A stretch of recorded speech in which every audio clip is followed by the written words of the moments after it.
한국의 5만 교회가 4만 5천 교회가 힘닿는 대로 안 되면 한 명이라도, 안 되면 두 명이라도 한번 해보자는 겁니다. 말로만 예수 자랑하지 말고 예수님처럼 사는 삶을 보여줘야 할 거 아니겠습니까? 그래서 효가 살면 가정이 행복합니다. 두 번째, 효가 살면 교육이 바르게 될 수 있습니다. 해방 이후로 한국에 학교도 많아요, 학생도 많아요, 선생님도 많아요. 그런데 이 사회가 자꾸 어두워져 가고 청소년 범죄, 흉악한 범죄, 가정폭력이 얼마나 많은지 모릅니다. 왜 그렇습니까? 지식교육 위주로 교육시켰기 때문에, 인성교육이 없기 때문에, 정신교육이 없기 때문에, 효교육이 없기 때문에. 우리말에 그런 말을 씁니다. 집에서 새는 바가지 나가서도 샌다. 이건 다 망할 속담인데 이걸 버려야 돼요. 어떻게 바꾸렵니까? 집에서 안 새는 바가지 나가서도 안 샌다. 집에서 효자, 학교 가서도 효자 됩니다. 효자는 본드 마시지 않습니다. 효자는 부탄가스 마시지 않습니다. 효자는 담배나 술로 몸 망치지 않습니다. 효자는 마약하지 않습니다. 효자는 학교 폭행하지 않습니다. 학원 폭력이 있을 수가 없습니다. 학생들이 자기 학교 폭력이 무서워서 학교를 못 가는 사회, 이거는 큰 잘못된 것입니다. 효자는 스승을 잘 섬깁니다. 어버이를 중히 여기고 경외하는 사람 어느 누구에 대해서도 겸손하고 공손하게 대합니다. 집에서 안 새는 바가지 나가서도 안 씁니다.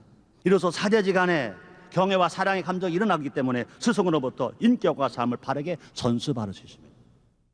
그 다음에 세 번째, 효가 살면 사회가 안정될 수 있습니다.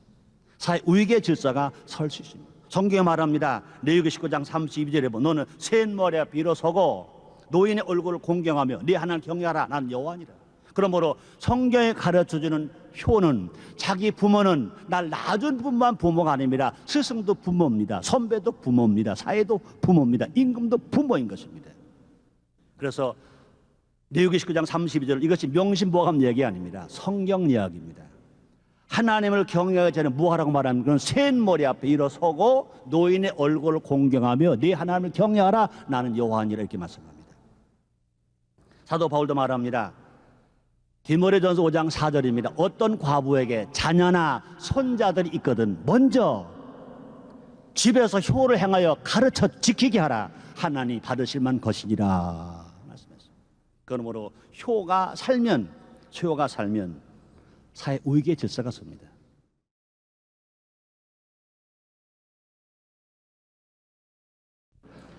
신약성경 에베소서 6장 1절로 4절 말씀을 제가 봉독합니다. 자녀들아 너희 부모를 조언해서 순종하라. 이것이 오늘이라. 네 아버지 어머니를 공경하라. 이것이 약속 있는 첫 계명이니 이는 내가 잘 되고 땅에서 장수하리라. 또 아비들아 너희 자녀를 노엽게 하지 말고 오직 주의 교양과 훈계로 양육하라. 아멘. 여러분은 복 받았습니다. 저는 시간에 효가 살아야, 이런 제목으로 같이 은혜를 나누겠습니다. 한번 따라 하시겠습니다. 효가 살아야. 효가 살아야. 네. 우리 하나님은 사람들에게 크게 세 가지를 받으라고 말씀하십니다. 그 첫째가 뭐냐? 구원받으라.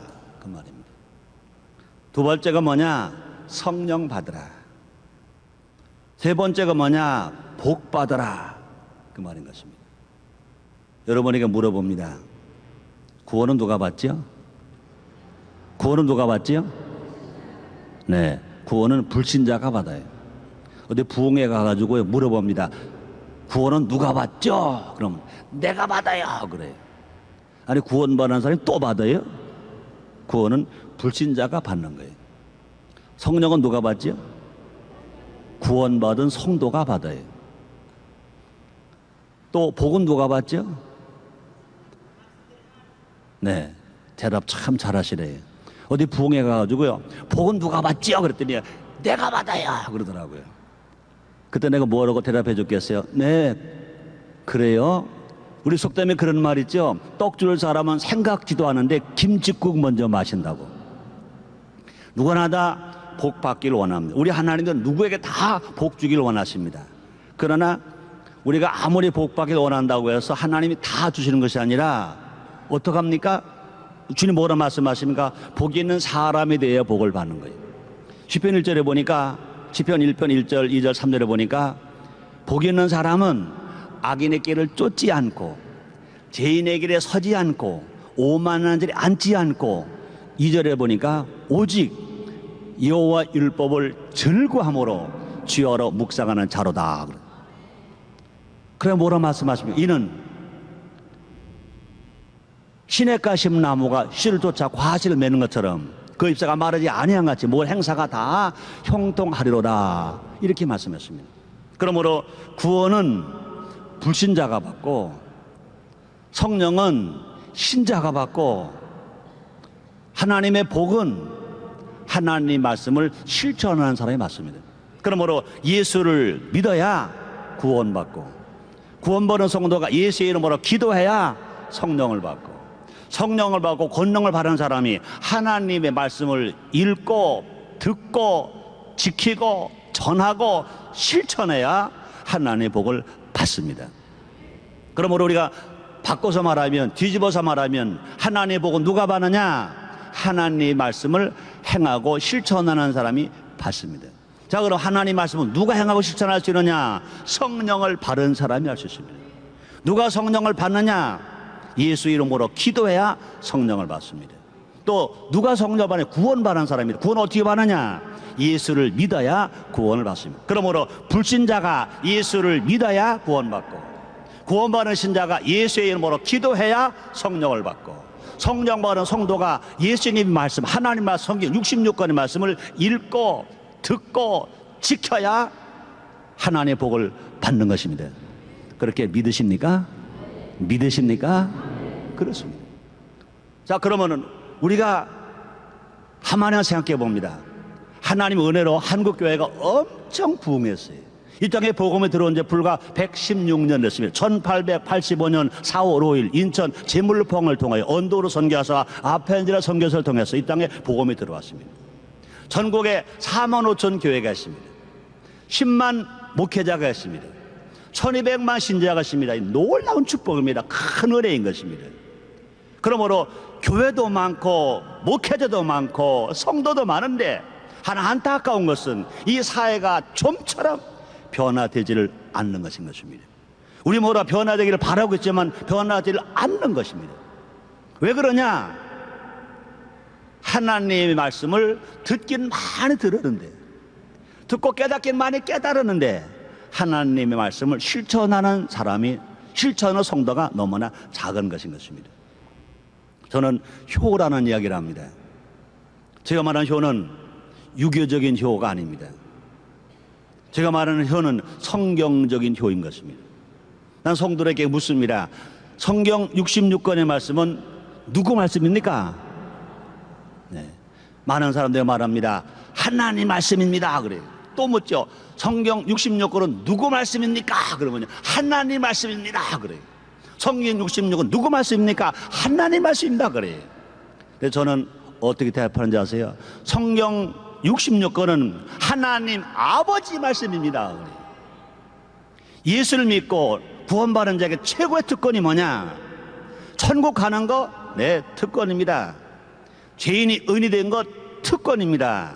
그러나 최고의 특권이 뭐냐? 감히 창조주 하나님 아버지를, 창조주 하나님을 아버지라고 할 수 있는 겁니다. 하나님의 아들 된 겁니다. 예수를 믿으면 마귀의 종이었던 내가, 여러분이 구원을 받았습니다. 하나님 아들 되었습니다. 하나님을 아버지라고 부르는 것입니다. 구약에서는 많은 민족이 있었지만, 그러나 선민 이스라엘 백성들만이 하나님을 아버지 그랬습니다. 그런데 이제 신약시대에 들어와서 예수께서 우리 위해 십자가 필러 죽으시고 무덤에 묻혀가 3일 만에 부활하셨습니다. 우리가 성령을 보내셨습니다.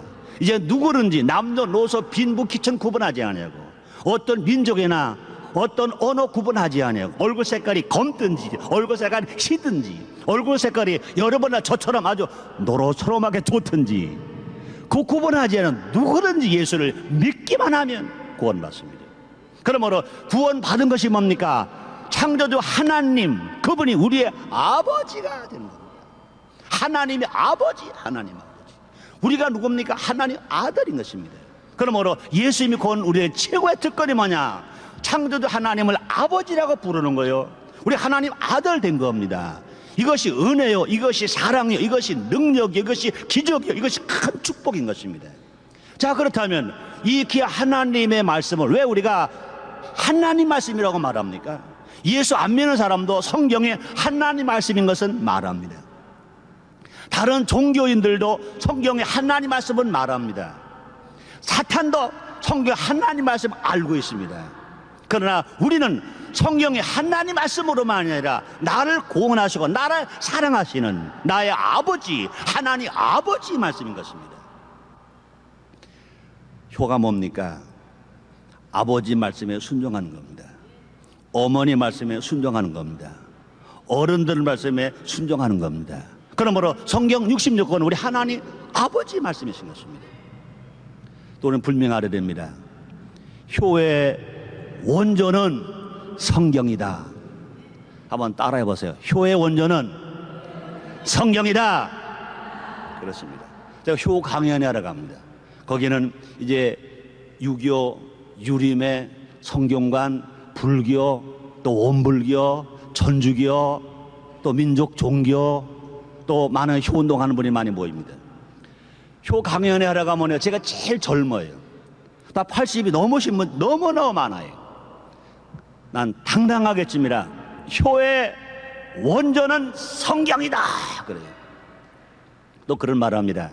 하나님 섬김 없는 효는 효가 아니다. 그럽니다. 하나님 섬김 없는 효는 효가 아니다. 그 다음에 또 한 말이 있습니다. 부모 공경 없는 신앙은 신앙이 아니다. 하나님 섬김 없는 효는 효가 아니다 그럴 때는요, 성도들이 거기 와 있으면요 그냥 아멘하고 싶어가지고 입이 들썩들썩 그래요. 그러나 강연하기 때문에 아멘을 잘 못해. 그 속으로는 아멘. 그러나 작게라도 아멘하는 사람이 있고 좋아서 신이 났어요. 그 다음에 내가 외칩니다. 부모 공경 없는 신앙은 신앙이 아니다. 그러면요 성도들이 그냥 기가 죽어요. 왜 그렇게 말하냐고요? 신약성경 야고보서 2장 26절에 뭐라 말씀하십니까?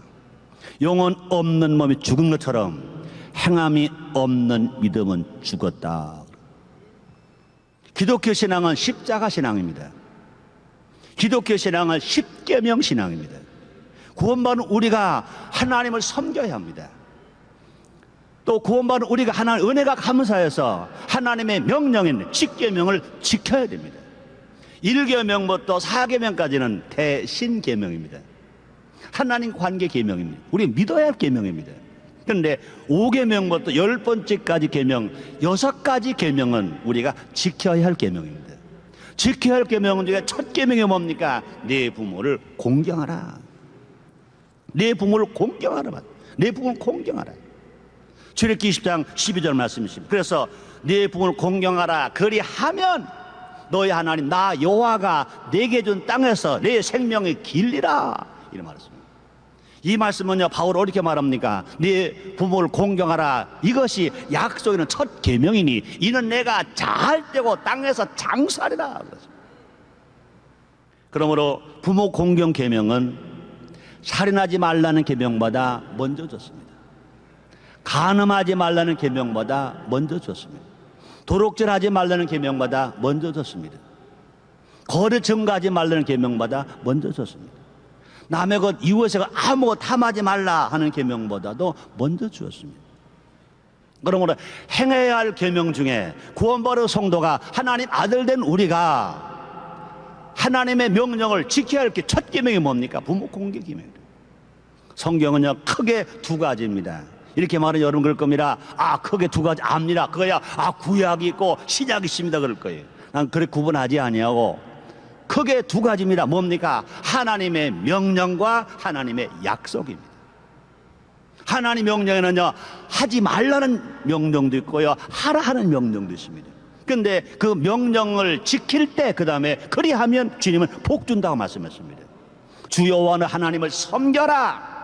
그리하면 양식과 물에 복을 내리고 질병을 제하여주고 너희 나라에 낙태하는 자가 없고 잉태치 못하는 자가 없을 것이라. 내가 너희 나수를 채우리라. 이렇게 말씀하십니다. 그러므로 구원받은 우리가 하나님의 말씀을 믿어야 되고 하나님의 명령을 실천해야 됩니다.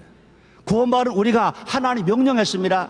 하나님의 명령한 하나님 명령을 우리가 실천하지 아니한다면 하나님 복을 받을 수가 없습니다. 하나님 명령을 주시고는 그 다음에 꼭 한글로 네 자가 있습니다. 뭡니까? 그리하면. 주 너와 여호와 하나님을 섬겨라. 그리하면 그랬습니다. 네 부모를 공경하라. 그리하면 너희 하나님 나 여호와가 네게 준 땅에서 내 생명을 길리라. 이렇게 주님이 말씀을 하시는 것입니다. 그러므로 구원받은 성도는 하나님의 명령을 실천해야 되고 하나님의 약속을 우리가 믿는 것인 것입니다. 그러므로 우리가 하나님 섬김 없는 효는 효가 아니고 부모 공경 없는 신앙은 신앙이 아니다. 당당하게 외치고 있는 것입니다. 또 우리는 분명히 제가 왜 성경의 효의 원조라고 말하느냐 이유가 있습니다. 흔히 말하면요, 모든 고등 종교에 효가 있습니다. 불교에도 효가 있고 유교에도 효가 있고 기독교에도 효가 있고 모든 종교 효가 다 있습니다. 근데 우리가 꼭 기억해야 할 것은 흔히 말하기를 효 그러면 유교를 먼저 생각합니다. 유교는 공자가 유교를 만들었다 해도 뭐 누가 그렇게 항의는 않을 것입니다. 근데 분명 우리가 할 것은 유교의 창시자가 공자라면 공자가 태어나기 역사적으로 자그마치 1000년 전에 하나님은 모세에게 모세 오경을 허락하시고 그 중에 십계명 두 돌판을 주셨습니다. 첫째 돌판은 대신계명을 주셨습니다. 두 번째로는 대인계명을 주셨습니다. 대인이면 첫 계명이 부모 공경계명이라고 그랬습니다. 그러므로 모세가 하나님으로부터 받은 십계명 두 돌판은 역사적으로 얼마만큼 앞이냐? 공자가 태어나는 것보다 1000년이 앞입니다. 근데 왜 효가 유교 거라고 말합니까? 효는 하나님이 명령하신 것입니다. 그러므로 우리는 꼭 알아야 됩니다. 왜 우리가 효자가 되어야 할까? 왜 우리가 효를 실천해야 될까? 흔히 말하면 그럴 겁니다. 아, 부모님 나를 낳아주시고 길러주시고 교육시키기 때문에 부모님 은혜입니다. 그럴 겁니다. 그건 맞아요. 그러나 부모님 은혜가 먼저 가는 것입니다. 창조주 하나님 아버지가 우리에게 명령하신 겁니다. 네 분을 공경하라 그랬어요. 그러므로 왜 우리가 효를 행해야 되느냐? 왜 효를 실천해야 왜 효자가 되고 효녀가 되고 왜 효부가 되어야 되느냐? 그건 두 말을 끝뒀습니다. 하나님의 명령이 먼저입니다. 하나님의 명령입니다. 그 다음에 뭡니까? 내가 부모님으로 받은 은혜가 있습니다. 그 다음에 뭐냐? 효를 실천하면 복을 하나님 주신다고 말씀했습니다. 네 부모를 공경하라. 이것이 약속의 첫 계명이니 이는 내가 잘 되고 땅에서 장수하리라 말씀했습니다. 그리고 하나님의 명령 때문에 내가 부모로부터 받은 은혜기 때문에 그렇잖아요. 우리가 부모가 안 계셨으면요 우리가 우리의 생명이 있으면 태어날 수가 없습니다. 난 여러분들이 묻습니다. 우리가 어떻게 해서 천국을 가게 되었습니까? 어떻게 해서 하나님 아들 되었습니까? 예수를 믿어서요. 그럴 것입니다. 또 있습니다. 부모가 나를 낳아주셔서요. 그렇습니다.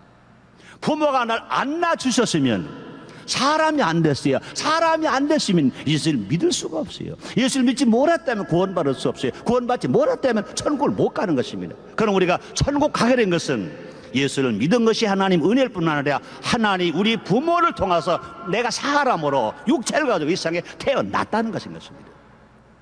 그러므로 예수를 안 믿고 죽는 사람은 차라리 태어나지 아니함만 못하고 예수를 믿고 구원받은 사람들은 환경이 아무리 어려워도 부모님이 돈이 없어서 공부를 못 시켜줬다 하더라도 아니 우리를 낳아서 고아원에 갖다 내놨다 하더라도 부모가 날 낳아주셔서 내가 사람이 되어서 예수를 구원을 받았다면 부모님 은혜로 생명이 되었고 사람 되었고 우리가 천국 가게 된 것인 것입니다.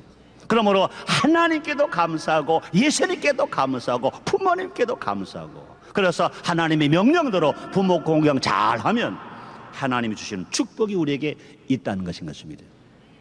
얼마나 감사해요. 하나님 감사합니다. 예수님 감사합니다. 부모님 감사합니다. 우리 모두가 다 감사한 것입니다. 우리 모두가 다 하나님의 명령, 이 효를 실천하고 우리 살아갈 때 하나님의 큰 축복이 우리 모두에게 있는 것입니다. 성경 신구의 66권 속에 우리가 실천해야 될 하나님의 명령 크게 대별하면 몇 가지가 나냐? 저는 6가지로 대별합니다. 크게 나오는 6가지. 그 첫째가 뭐냐? 하나님 섬겨라. 보기에 그런 대신 하나님이 우리에게 명령하시고 약속하십니다. 네 주 여호와 하나님을 섬겨라. 그 다음에 네 자가 있습니다. 그리하면 어떤 복을 줍니까? 양식과 물에 복을 내리고 질병을 제하여 주고 너희 나라에 낙태하는 적 없고 너희 나라에 잉태치 못하는 자가 없을 것이라. 내가 너희 나수를 채우리라 말씀하십니다. 이 말은 뭡니까? 하나님을 섬기는 게 뭡니까? 우리의 예배 신앙이 살아야 됩니다. 예배는 누구만 바르십니까? 하나님만 바르십니다.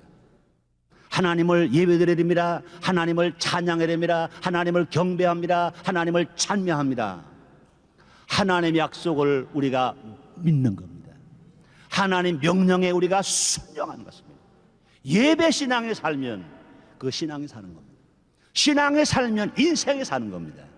요한 3, 2절에서 주님 말씀하십니다. 사랑하는 자여 내 영혼이 잘됨같이 내가 범사가 잘 되고 강건하게 내가 간구하노라 말씀하십니다.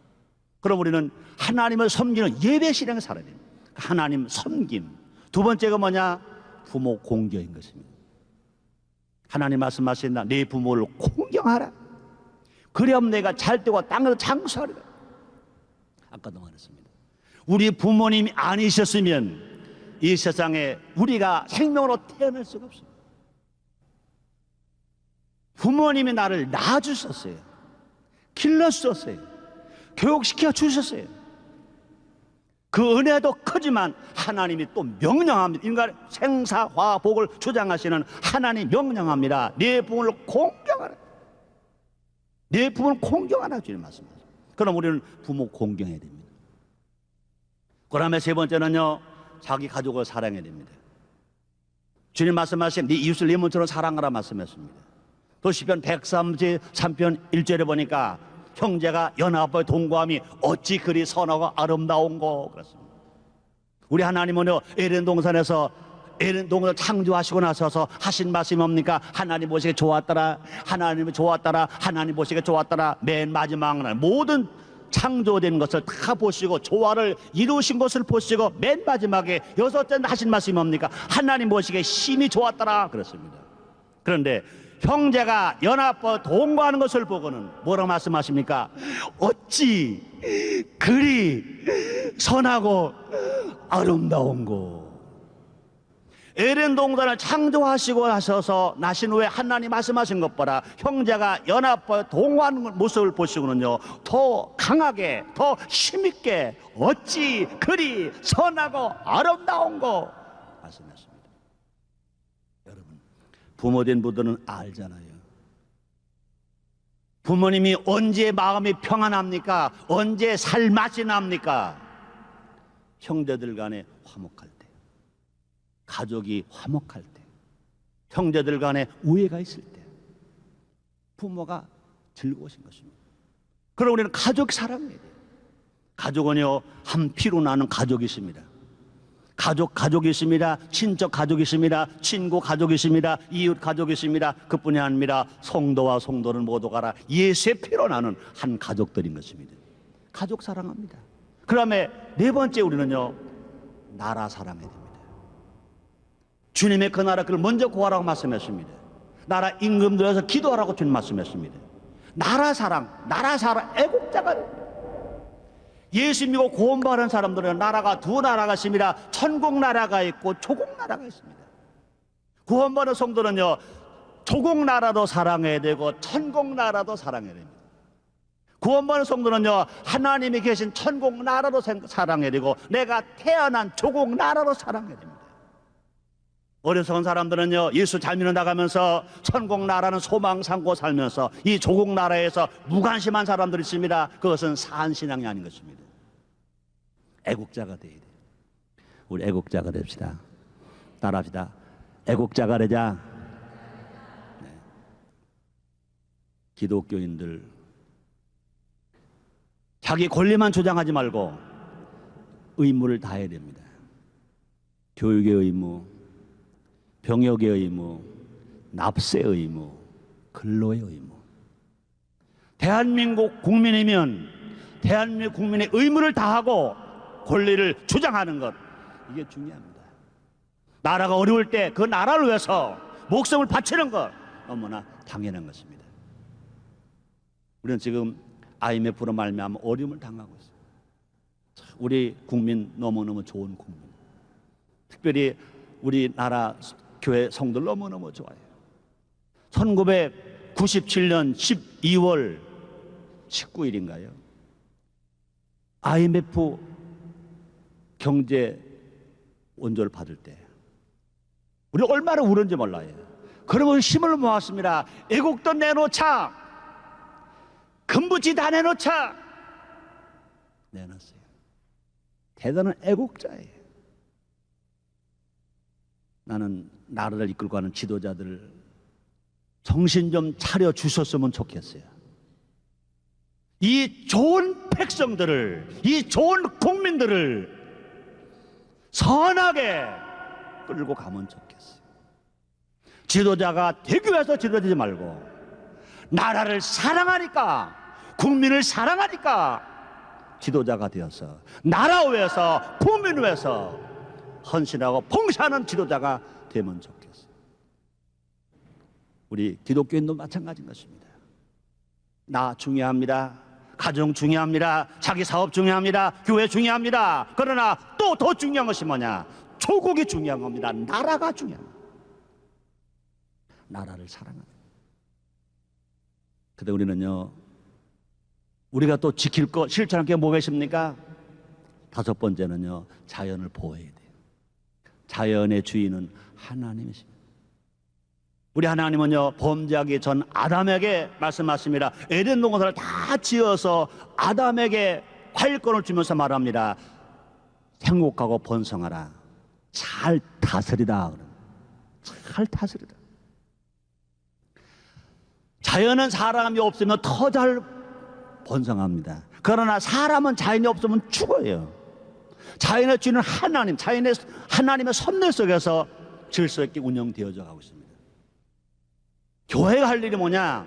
하나님의 지으신, 하나님의 주인 되시는 이 자연을 보호하고 자연을 육성하고 자연을 사랑하는 일이 교회가 해야 할 일인 것입니다. 그럼 우리는 뭐 해야 됩니까? 서로 인류를 위해서 봉사하는 겁니다. 나와 아무런 이해관계가 없는데도 불구하고 봉사하는 것입니다. 우리 주님께서 사도 베드로를 통해서 우리에게 말씀하시니라, 말세를 살아가는 성도에 크게 세 가지를 말씀하십니다. 첫째가 뭡니까? 정신을 차리고 근신하여 기도하라 그렇습니다. 두 번째가 뭡니까? 열심으로 서로 사랑하라 그렇습니다. 두 번째 뭡니까? 하나님 은혜를 받은 선한 청지기까지 서로 봉사하라 그렇습니다. 20세기가 물질이 있는 사람이 힘이 있는 세계였다면 이제 21세기는 서비스가 있는 사람이 삽니다. 서비스를 어디서부터 세상으로 가야 하느냐? 교회로부터 세상으로 가야 됩니다. 예수님 때문에 왜 오셨습니까? 섬김을 받으러 오신 것이 아니라 섬기러 왔다고 주님 말씀했습니다. 예수님은 제자들의 발을 씻기셨습니다. 그게 뭡니까? 섬기는 게 뭡니까? 서비스입니다. 예배가 뭡니까? 서비스인 것입니다. 안타깝게도 세상을 향해서 서비스를 보여줘야 되는데 오히려 세상 사람들이 지금은 서비스를 더 잘합니다. 부끄러운 얘기 하나 할게요. 우리 교회에서 한 3년 전인가요? IMF를 아주 어려울 때입니다. 그때 아세아나 항공의 스튜어디스들 교육팀을 초청해가지고 우리 교회에서 서비스 교육을 받았을 때가 있었습니다. 나는 그때 이렇게 두 마디를 했습니다. 참 슬프다 그랬어요. 두 번째, 그래도 다행이다 그렇습니다. 교회가 세상 사람들에게 서비스 교육을 시켜주는데 세상 기업의 서비스 교육팀을 초청해서 교회가 서비스 교육을 받는다, 이건 슬프다 그랬어요. 그러나 그래도 겸손하게 우리가 없는 서비스 전문팀을 초청해서라도 서비스 교육을 받으니 그래도 다행이다, 그런 얘기였습니다. 지금 오히려 교회 밖에 서비스가 더 많습니다. 백화점 가면 말할 수도 없습니다. 기업 비행기 타면 또 말할 수도 없습니다. 심지어는요, 동사무소 가도, 구청에 가도, 시청에 가도 서비스가 있습니다. 한국 교회가 봉사가 있어야 돼요. 서비스가 있어야 돼요. 앞으로 21세기는요, 아무리 상품 질이 좋아도 서비스가 없으면 그 기업은 무너질 것입니다. 교회도 마찬가지인 것입니다. 아무리 말씀이 좋아도 성도들이 서비스하지 않으면, 겸손하지 않으면, 교만하면 그 교회는 끝까지 성장할 수가 없을 것입니다.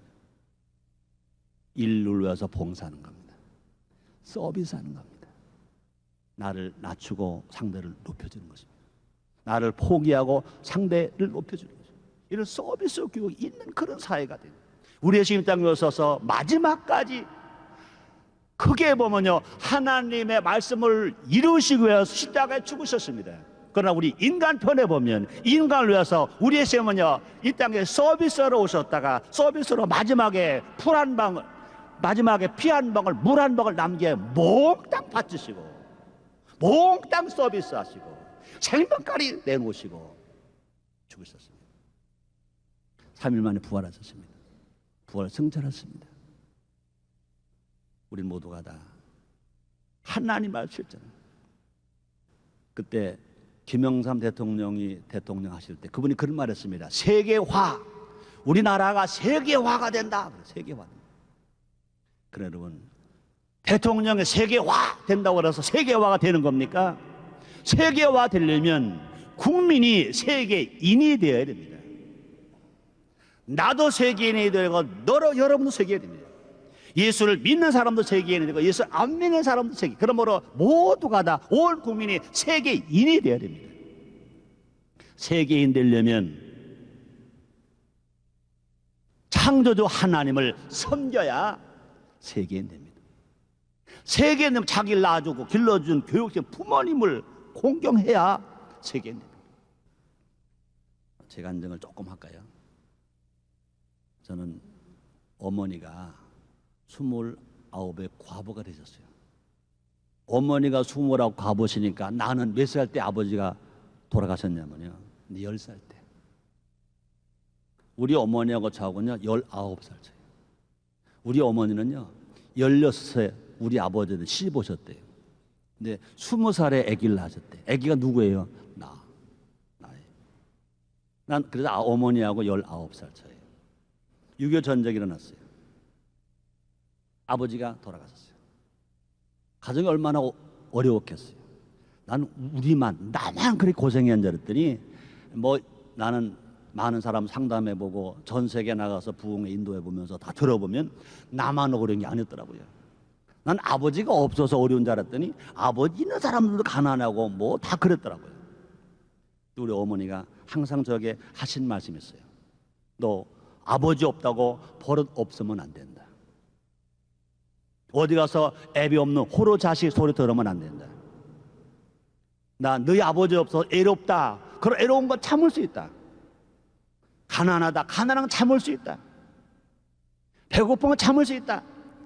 그러나 너 어디 가서 버릇이 없어서 애비 없는 호로 자식 소리 들으면 이거는 못 참는다.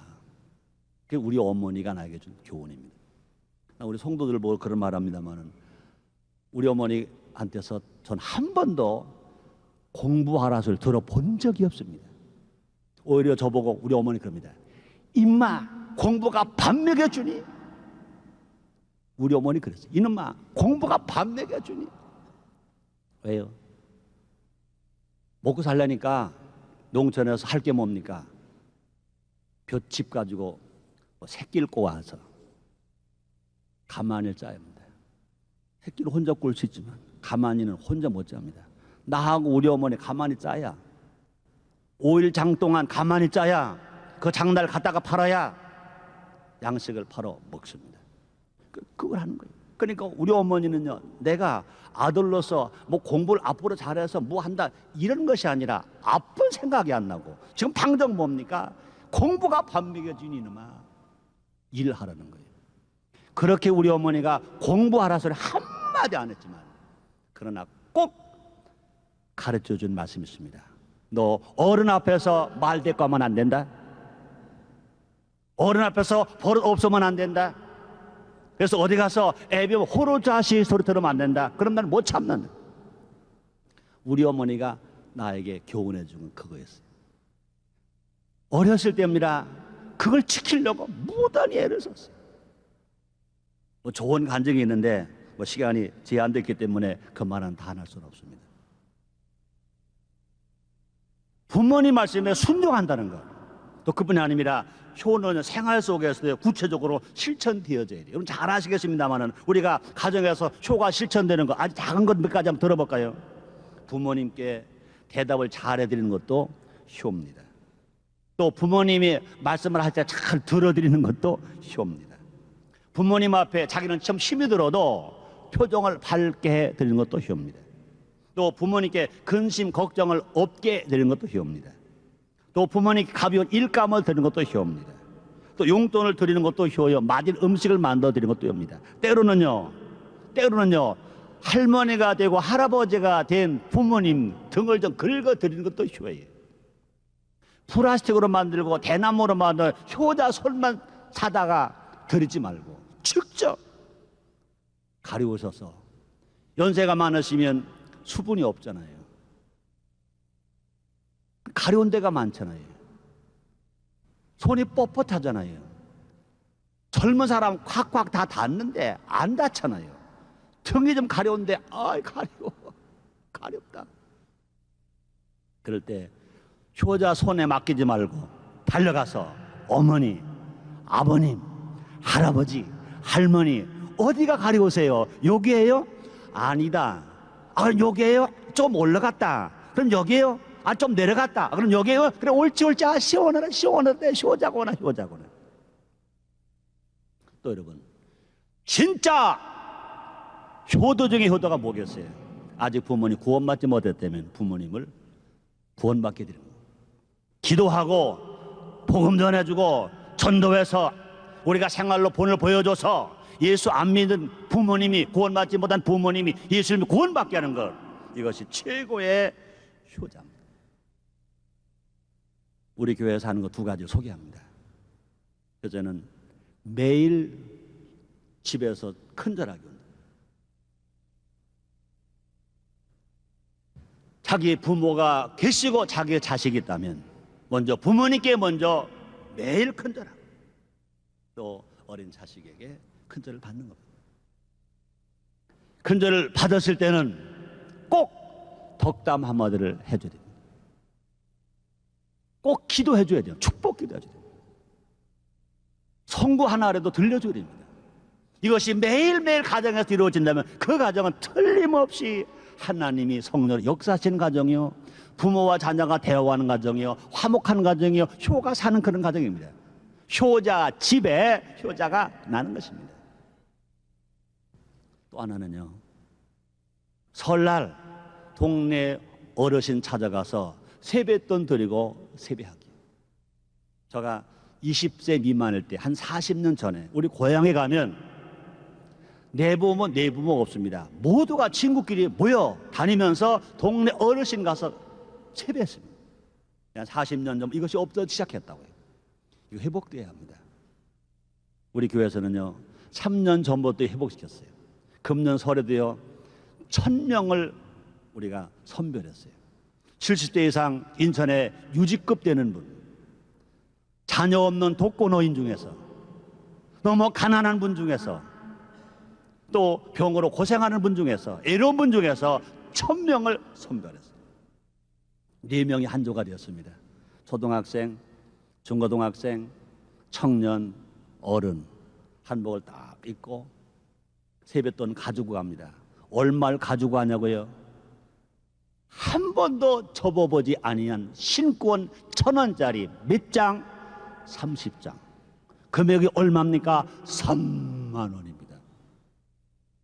10,000원짜리 3장이면 3만 원입니다. 그런데 1,000원짜리가 새 걸로 한 번도 안 접은 거, 은행에서 신권, 인천에서 그 금액을 1,000명이면 3만 원, 3천만 원입니다. 3천만 원, 1,000원짜리 신권을 하니까 인천에는 없어요. 서울 본점에서 갔다가 1,000원짜리 30장은 3만 원입니다. 3만 원입니다.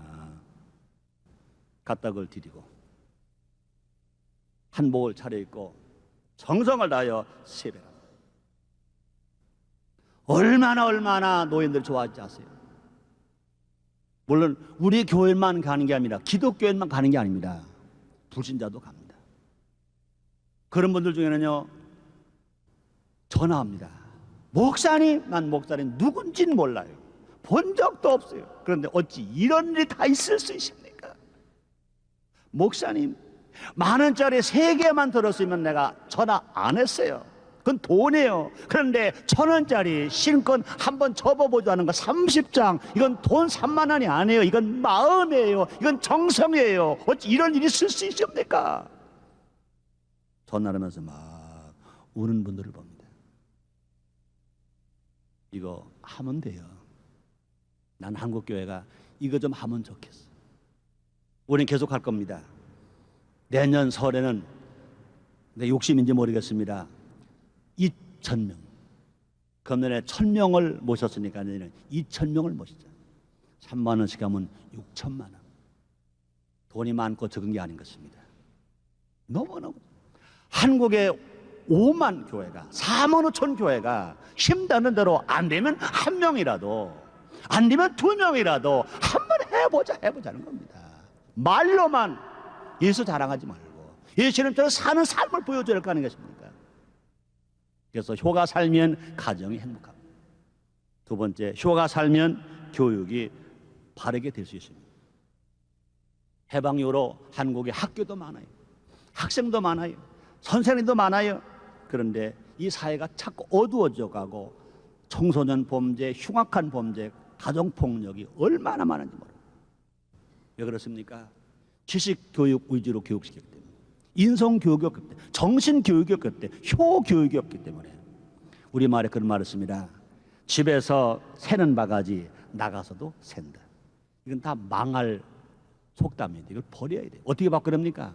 집에서 안 새는 바가지 나가서도 안 샌다. 집에서 효자, 학교 가서도 효자 됩니다. 효자는 본드 마시지 않습니다. 효자는 부탄가스 마시지 않습니다. 효자는 담배나 술로 몸 망치지 않습니다. 효자는 마약하지 않습니다. 효자는 하고 폭행하지 않습니다. 학원 폭력이 있을 수가 없습니다. 학생들이 자기 하고 폭력이 무서워서 학교를 못 가는 사회, 이거는 큰 잘못된 것입니다. 효자는 스승을 잘 섬깁니다. 어버이를 중히 여기고 경외하는 사람 어느 누구에 대해서도 겸손하고 공손하게 대합니다. 집에서 안 새는 바가지 나가서도 안 씁니다. 이로써 사제지간에 경애와 사랑의 감정이 일어나기 때문에 스승으로부터 인격과 삶을 바르게 전수받을 수 있습니다. 그 다음에 세 번째, 효가 살면 사회가 안정될 수 있습니다. 사회 우익의 질서가 설 수 있습니다. 성경에 말합니다. 레위기 19장 32절에 보면 너는 센 머리 앞에 일어서고 노인의 얼굴을 공경하며 네 하나님을 경외하라. 나는 여호와니라. 그러므로 성경에 가르쳐주는 효는, 자기 부모는 날 낳아준 분만 부모가 아닙니다. 스승도 부모입니다. 선배도 부모입니다. 사회도 부모입니다. 임금도 부모인 것입니다. 그래서 레위기 19장 32절, 이것이 명심보감 얘기 아닙니다. 성경 이야기입니다. 하나님을 경외하기 전에 무엇하라고 말하는 그런 센 머리 앞에 일어서고 노인의 얼굴을 공경하며 네 하나님을 경외하라. 나는 여호와니라. 이렇게 말씀합니다. 사도 바울도 말합니다. 디모데전서 5장 4절입니다. 어떤 과부에게 자녀나 손자들이 있거든 먼저 집에서 효를 행하여 가르쳐 지키게 하라. 하나님 받으실 만 것이니라 말씀했습니다. 그러므로 효가 살면 사회 우익의 질서가 섭니다. 네 번째, 마지막으로 효가 살면 경제가 삽니다. 효자는 늙으신 연세 많으신 아버지 어머니 계시고 할머니 할아버지 계신데 자기는 게으를 수가 없습니다. 자기 직업에 최선을 다합니다. 잠들지고 회피하지 않습니다. 지금 경제가 왜 어렵습니까? 화이트 칼라는 구직난, 브루 칼라는 구인난. 그러나 정말 효가 살았다면 생명 바쳐 땀 흘리고 일합니다. 효자는 절대로 낭비하지 않습니다. 사치하지 않습니다. 술 취하지 않습니다. 방탕하지 않습니다. 게으르지 않습니다. 효자는 자기 직업에 충실합니다. 그래서 경제가 삽니다. 결론이 결론입니다. 효가 살면 나라가 삽니다. 가정이 행복하고 학교 교육 잘 되고 사회 우익의 질서가 서고 경제가 살면 나라가 사는 것입니다. 결론이 결론입니다. 우리 누구 따라가렵니까? 우리는 예수님을 따라가는 겁니다. 하나님의 큰 축복이 여러분 모두에게 있게 되시기를, 다 효자, 효녀, 효보가 되시기를 주의 이름으로 축원합니다. 가족 이기주 효가 아니라 우주적인 효, 하나님 말씀 중심으로 성경 말씀을 실천하는 효자, 효녀, 효보가 다 되시기를 주의 이름으로 축원합니다. 기도하겠습니다. 하나님 고맙습니다. 감사합니다. 날마다 사랑하시니 감사합니다. 은혜를 주시니 감사합니다. 우리가 하나님 사랑으로 구원받았습니다. 예수 믿고 구원받았습니다. 성령으로 능력을 받았습니다. 하나님 말씀을 실천하며 살아가는 우리가 되게 하소서. 성경적 효를 실천함으로 하나님의 복을 받고 나눠주며 베풀어주며 살게 주시옵소서. 예수님의 이름으로 기도드리옵나이다. 아멘.